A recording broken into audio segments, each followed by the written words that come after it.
Necessites un advocat i no saps on trobar-lo? Atlegem Abogados és un despatx situat a Esplugues de Llobregat, especialitzat en dret laboral, dret de família, dret de consum i assessorament fiscal i legal d'empreses. La satisfacció del client és la nostra raó de ser.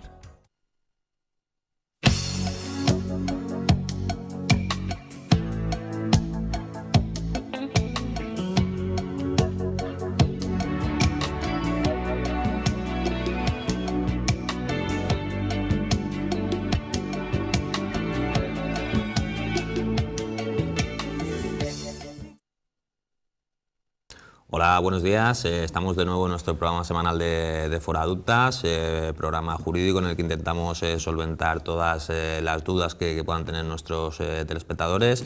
Esta semana tenemos con nosotros a Sergio Gil, abogado especialista en Derecho Mercantil de nuestro despacho. Buenos días, Sergio. Hola, buenos días. Hoy, bueno, siguiendo un poquito esta serie de episodios que llevas relacionados con el mundo de la empresa, tengo entendido que nos vas a hablar de los derechos de los socios minoritarios, ¿no es cierto? Sí, correcto. Vale. Llevamos ya tres programas hablando de las sociedades de responsabilidad limitada. Creo que es importante también, pues, ahora hablar un poquito, hemos hablado de la Constitución, de la disolución, ahora un poco, pues, qué derechos tienen esos socios minoritarios que bueno, a veces ven que se está haciendo un abuso por parte de los mayoritarios, ¿de acuerdo? También lo que quiero dejar claro es que estamos aquí hablando de sociedades limitadas como si estuviéramos hablando de grandes empresas, pero no, las sociedades limitadas al final pues es el bar de la esquina que hemos hablado de casa. El bar Paco, ¿no? Exacto. O si queremos montar una pequeña tiendecita con dos amigos, pues eso también va a ser una SL. Bueno, cualquier negocio de barrio seguramente va a ser una sociedad de responsabilidad limitada.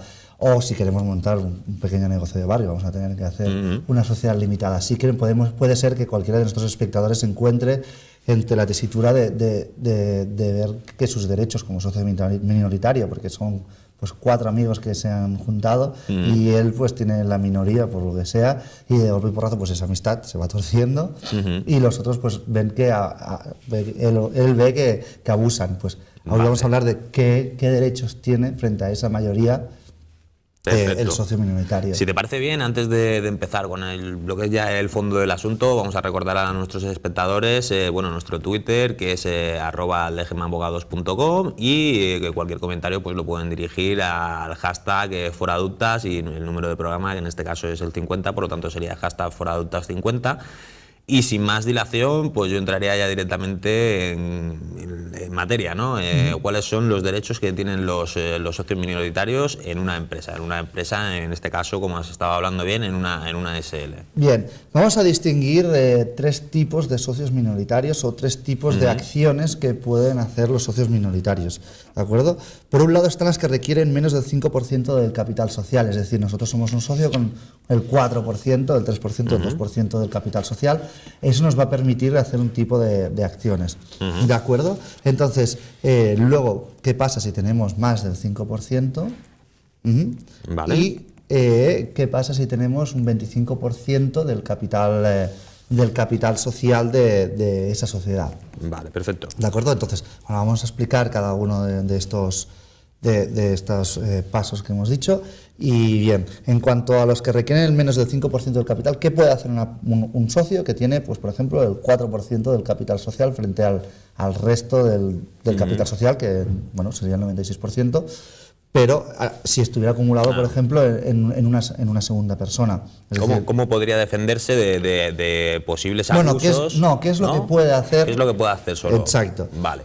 Entonces, un socio que tiene menos del 5% del capital puede, por un lado, obtener documentación de la sociedad, ¿de acuerdo? Es decir, a partir de la convocatoria de la Junta General, cualquier socio podrá obtener de la sociedad de responsabilidad limitada, de forma inmediata y además gratuitamente, documentación pues de la sociedad, más que nada para prepararse un poco lo que es la propia Junta General, ¿de acuerdo? Por otro lado, tiene, como no, derecho a asistencia a la Junta, es decir, el hecho de que yo tenga un 1% de la sociedad o un 0,001%, eso no se óbice para que se me niegue la asistencia a la Junta General. Es más, los estatutos no podrán exigir bajo ningún concepto a un tipo de mayoría o de minoría a partir de la cual se puede asistir a esa Junta General. Vale. ¿De acuerdo? Puede, por otro lado, pedir la asistencia de notario a la Junta General. Es decir, puede ir al notario y decirle, oiga, mira, se ha convocado Junta General, solicito que asista el notario de la localidad para hacer fehaciente que todos los acuerdos que se están adoptando son los que son y no otros, y que allí haya una fiscalización de los acuerdos que se están llevando a cabo. ¿De acuerdo? Por otro lado, se puede solicitar que se nombre un auditor de cuentas de la sociedad. Es decir, no nos fiamos de que los administradores o el administrador esté llevando la contabilidad de una manera adecuada y de una manera solvente la sociedad, y por lo tanto lo que solicitamos es que un auditor revise esas cuentas y que nos diga que realmente pues esa sociedad, esa contabilidad se está llevando adecuadamente. No solo la contabilidad, sino que si sospechamos que, por ejemplo, el administrador pues está sisando de la caja o del banco pues dinero y nosotros no tenemos control sobre eso, porque sí que puede ser que no tengamos las cuentas, el acceso a las cuentas, por ejemplo, de la banca online, pues no tenemos las contraseñas, no tenemos por qué tenerlas. Pues si sospechamos de que allí el dinero está desapareciendo, pues también el auditor de cuentas nos va a decir si ahí hay un desequilibrio entre lo que realmente hay y lo que debería haber. ¿De acuerdo? Vale. Otra de las acciones que puede realizar un socio minoritario es el derecho de separación. Es decir, el socio que no tuviera votado a favor de un correspondiente acuerdo, es decir, hay un acuerdo y yo no voto a favor de ese acuerdo, eso me habilita para poderme separar de la sociedad. Es decir, no me obliga a estar allí si yo no estoy de acuerdo con una determinada decisión que se ha tomado, se ha tomado en junta. ¿De acuerdo? Eso será no en todos los casos, en todos los acuerdos, pero sí en los esenciales. Es decir, imagínate pues que se acuerda en junta cambiar el objeto social de la sociedad, con lo cual yo entré en esa sociedad para un determinado objeto social. Es decir, si yo entré porque se quería hacer una charcutería y resulta que ahora vamos a montar pues un concesionario de coches y cambiamos el objeto social, pues yo lo siento mucho, pero yo estoy en contra de eso, quiero que figure que yo estoy en contra de ese cambio en el objeto social, y además que yo me separo porque yo no tengo ni idea del negocio de automoción y por lo tanto pues no quiero formar parte de ese negocio. Otro, pues que imagínate que, como hablamos en el programa anterior, que estamos finalizando el plazo en el que nos pusimos para hacer la sociedad, o sea, en el objeto social, para cumplir el objeto social. Imagínate una sociedad que, como ya dijimos, por temporada, pues porque queremos vender esto en un plazo determinado y hemos hecho solo la sociedad para eso. Es raro que pase eso, pero bueno, puede pasar. Entonces, acordamos por Junta General que se prorrogue ese plazo. Bien, como yo ya tenía mis planes, por lo que sea, yo no tengo por qué justificarlo, pero si yo no estoy de acuerdo en esa prórroga, también me da derecho a separarme de la sociedad. En otro caso, que también tú me preguntabas, si recuerdas, de si una vez estábamos en fase de disolución de la sociedad o si habíamos cancelado, si podíamos reactivar esa sociedad. Sí, podemos hacerlo, y si en el caso de que se reactive la sociedad, claro, yo ya tenía controlada la situación en que esa sociedad se estaba disolviendo. Ya resulta que los mayoritarios me la vuelven a reactivar. Yo no quiero formar parte de esa sociedad. Con lo cual, ante ese acuerdo de reactivación, de reactivación, yo puedo oponerme y también solicitar de que se me aparte de la sociedad. ¿De acuerdo? Y otro elemento que puede dar paso a las separaciones, por ejemplo, pues imagínate que pues tenemos la sociedad aquí en cualquier población del Baix Llobregat y resulta pues que ahora la mayoría dice, pues ahora nos vamos a Madrid. Claro, yo pues no me da bien ir a Madrid, o incluso nos vamos a trasladar a París. pues claro, yo no quiero, porque la comunidad que tengo aquí, pues la sociedad la tengo aquí y demás, tengo vivienda aquí y quiero asistir a las juntas, claro, no me voy a ir a París para asistir a las juntas y todo, porque me cuesta más el billete y todo que a lo mejor el beneficio que puedo obtener siendo socio de la sociedad. Entonces también se me permitiría, oponiéndome otra vez a ese acuerdo, pues separarme de la sociedad. Y por otro lado está el tema de la impugnación de los acuerdos sociales, ¿de acuerdo? Es decir, si una sociedad, los socios de una sociedad, los mayoritarios, llegan a un acuerdo respecto a un determinado hecho, yo como socio minoritario con un 5%, con menos de un 5% de las acciones sociales, puedo instar una acción, puedo impugnar ese acuerdo social. Exacto, ese acuerdo. Otra cosa es que el juez, claro, porque eso tendríamos que hacerlo judicialmente. Otra cosa es que el juez luego realmente lleva a cabo esa impugnación o no. Vale. Pero bueno, tú puedes instar como socio minoritario esa impugnación, ¿de acuerdo? Bien, una vez hemos hablado de los socios que poseen menos del 5%, nos vamos a aquellos que poseen más del 50%. ¿Más del 50 o más del 5%? Del 5%. Del 5% del capital social. ¿De acuerdo? Como hemos visto en todos estos programas que hemos hablado de las sociedades de responsabilidad limitada, los administradores siempre van a responder cuando se haga un daño a un tercero o a un socio, ¿de acuerdo? O a la propia sociedad. Entonces, aquellos socios que tengan más del 5% de las acciones sociales, o en estos casos no son acciones, son participaciones. ¿De acuerdo? Entonces, podrán hacer lo que se dice, podrán interponer lo que se llama una acción social de responsabilidad. Es decir, pueden ir contra el administrador para solicitarle esa responsabilidad por haber causado un daño a la sociedad. ¿De acuerdo? Por otro lado, podrán solicitar al administrador que se convoque junta general. Es decir, el administrador de la sociedad está obligado a convocar una junta ordinaria al año, como mínimo. ¿De acuerdo? Con lo cual, si esa junta ordinaria no la convoca, porque por ejemplo se tienen que aprobar las cuentas anuales, si esa junta que hace la aprobación de las cuentas anuales no se convoca, pues se podrá instar al administrador para que no lo haga. Para que lo haga. Si aún así el administrador no lo hace, nos queda la convocatoria judicial de junta, ¿de acuerdo?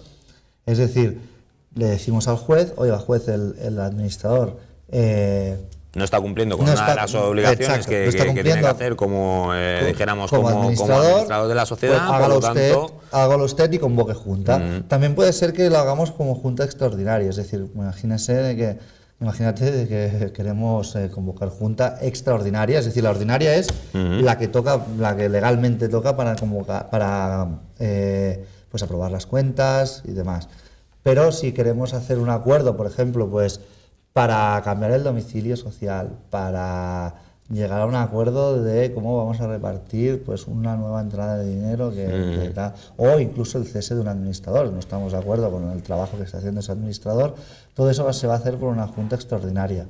Si aún así se le pide al socio administrador, o al administrador, porque no tiene por qué ser socio, que convoque junta extraordinaria y no lo hace, también se le puede solicitar judicialmente esa convocatoria. Entonces será lo mismo, se hace una demanda, se le dice al juez, oiga, estamos solicitando al administrador que convoque junta extraordinaria y no lo hace, hágala usted, por favor, la convocatoria de la junta. Y lo hace. ¿De acuerdo? Vale. Después, aquellas acciones que requieran el 25% del capital social. Esta ya sería la última y eso nos faculta para solicitar información en la Junta General. Es decir, ahí ya podemos profundizar y pedir, y saber de dónde han salido esas cosas, de lo que se está hablando, que es solicitar documentación, solicitar, pues escudriñar un poco toda la parte interior de la empresa y poder solicitar toda aquella información que nosotros creamos pertinentes para poder acudir a la Junta. ¿De acuerdo? Y cuando el 25% de los socios esté presente en la convocatoria de la Junta, ¿de acuerdo?, será válido para que esa Junta esté convocada correctamente. Es decir, es el quórum, ¿no? Dijeron. Correcto. Con lo cual, si yo tengo el 25% y el resto no acude, yo... Solo con que vaya yo ya está válidamente constituida, ¿no? La Junta. Correcto. Vale, perfecto. ¿Vale? No sé si hay algún derecho más que tiene... No, ¿no? Vale, perfecto. Bueno, un poquito siguiendo pues lo que estábamos comentando, estábamos diciendo que hay una serie de juntas generales, juntas universales, etcétera, etcétera, ¿no? ¿Qué es lo que pasa si ante la convocatoria de una junta universal por parte de los socios mayoritarios, los minoritarios no están de acuerdo con esta convocatoria y se oponen a la misma? ¿Pueden impedir que esta se realice? O como tienen poca participación social, pues tienen que, dijéramos, tragar con lo que están diciendo los que tienen una participación social mayor. Pues bueno, si te parece, vamos a hacer un poco la distinción entre lo que es una junta ordinaria y una junta universal. Una junta universal es aquella en la que están convocados todos, o sea, convocados y asisten todos los socios. ¿De acuerdo? Esto es complicado. Bueno, complicado. pero puede ser, incluso no necesita de convocatoria. Es decir, si tú y yo cada uno tiene el 50% de una sociedad y estamos... Y nos encontramos en el hueco de la escalera, podemos hacer una junta universal allí, ¿no? Exacto, vale. ¿De acuerdo? Reunidos todos los socios, pues ya como hacemos el acta y punto. De la otra manera, pues ya se establecerá según las mayorías que establece la ley, que como hemos dicho, con el 25% estaría válidamente constituida. ¿De acuerdo? Entonces, en el caso de una junta universal, como tú me has dicho, si un socio minoritario se niega a hacer esa junta, entonces puede bloquear esa junta universal. ¿De acuerdo? Porque claro, en la junta universal, como hemos dicho, tiene que estar representado el 100% del capital social. Si el 1% no dice que no está de acuerdo con la convocatoria de esa junta, él desaparece, con lo cual solo desaparece, sino que de esa convocatoria desaparece, con lo cual solo estará reunido el 99% del capital social, con lo cual ya no es una junta universal, sino que será una junta extraordinaria y no será una junta, bueno, no estará válidamente constituida como universal. Vale. Antes hemos comentado, ¿no?, que los estatutos, pues dijéramos que son la ley que se dan los propios socios a la empresa, ¿no? Estos estatutos, esta ley que se dan los propios socios, ¿pueden establecer algún tipo de mayorías reforzadas para favorecer la toma de decisión de los socios minoritarios? ¿O esto de las... dijéramos, de las mayorías reforzadas es un poco, dijéramos, un poco común, ¿no? Sí, no se puede, no hay ningún problema. De hecho, es aconsejable para los socios minoritarios que se asesoren en ese sentido a la hora de redactar los estatutos, de que para determinado tipo de decisiones se establezcan como requisito para poder tomarlas una mayoría reforzada. ¿Por qué? Porque así se puede contar con ese tanto por ciento minoritario que yo poseo. Es decir, si tú tienes el 50%, el 51% de la sociedad y entre otras dos personas pues tenemos el 49% restante, para que tú no hagas lo que quieras con la sociedad, se te puede requerir para esa toma de decisiones, por ejemplo, el 60% del capital social. ¿De acuerdo? Entonces tú necesitarías pues ese 9% que te faltaría para poder pues tomar esa decisión que tú quieres tomar, pero que nosotros te bloqueamos si en el caso de que no estemos de acuerdo. ¿De acuerdo? Entonces sí que es necesario que esas mayorías reforzadas según qué toma de decisiones consten. Y por lo tanto animamos a nuestros espectadores en que se asesoren en ese aspecto a la hora de redactar los estatutos. Vale. Bueno, hemos estado hablando, ¿no?, un poco de las empresas. La persona que constituye una empresa evidentemente es porque lo que quiere es ganar dinero, ¿no?, como todo el mundo. ¿Qué es lo que pasa cuando el reparto de beneficios que ha obtenido la empresa no se lleva a cabo porque los socios mayoritarios lo impiden, ¿no?, dejando a los socios minoritarios un poco como diciendo, bueno, vamos a ver, entonces, ¿qué pinta aquí, no? Si hay unos beneficios, estos beneficios no se reparten, ¿qué está pasando? ¿Cómo se puede defender? ¿Qué acciones puede entablar este socio minoritario en este caso? Bien, pues sí, a partir del quinto año en el que el socio minoritario está votando a favor de la distribución de los beneficios y el socio administrador, o el administrador, repetimos, el administrador no tiene por qué ser socio, pues no hace la distribución. Sí que tiene que esperar años, ¿no? O sea, si tenemos que esperar al 5.º año sin beneficios, sí. Exacto, es a partir del 5.º año, a partir de la inscripción del registro mercantil, ¿de acuerdo? Entonces, sí, tenemos que esperar 5 años, ¿vale? Entonces, bueno, en caso de que la Junta General no acordara la distribución como dividendo de al menos 1/3 de los beneficios, entonces sí que podremos pedir que, bueno, perdón, que me venía un estornudo al final, no he venido. Bueno, pues eso, que sí que bueno, podemos exigir que no se nos reparte ese dividendo, o bien que se nos aparte de la sociedad, ¿de acuerdo? Es otra de las causas que no hemos comentado antes, lo había dejado para ahora, el hecho de pues separarlos de la sociedad, porque realmente es lo que tú dices. Yo me pongo en una empresa para tener una rentabilidad. Si yo no obtengo esa rentabilidad, pues lo siento mucho, pero yo me separo de la sociedad. Vale, perfecto. Bueno, nos estamos quedando sin tiempo, Sergio. Veo que tienes aquí tema para hablar largo y tendido. Sí. Pues bueno, si quieres otro día podemos retomar un poquito este tema. Y de momento, pues bueno, despedirnos de nuestros telespectadores, recordando que nos pueden enviar a nuestro Twitter, @legemabogados.com, y que responderemos todas las preguntas que vayamos recibiendo durante la semana. Y pues nada más, ya nos vemos en el próximo programa. Perfecto. Venga, hasta luego.